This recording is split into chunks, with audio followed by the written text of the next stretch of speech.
We took action last night to stop a war. We did not take action to start a war. We did not take action to start a war. The read now from retired Air Force Lieutenant General David Neptula, who joins us right now. General, can we avoid that? I believe so, Neil. I would tell you that the strike last night was a measured and an appropriate response by the Trump administration to actually a series of demonstrated great restraint after 18 months worth of aggressive actions in violation of international law by the Iranians. I mean, you in the audience are familiar with those.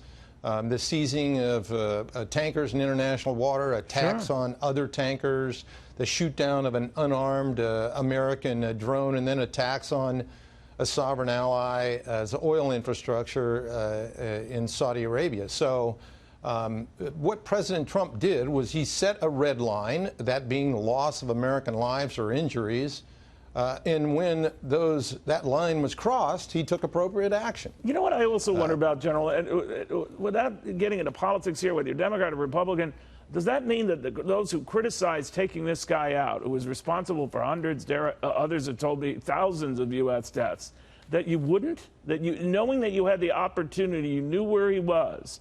That was like the criticism that Bill Clinton got for not taking out Osama bin Laden when he could, when he was president, for fear of collateral damage. And so he didn't. And we know, obviously, what happened ensued years later. So I always wonder, like, surely you're not advocating holding off on doing that for fear that taking out a butcher would lead to more butchery.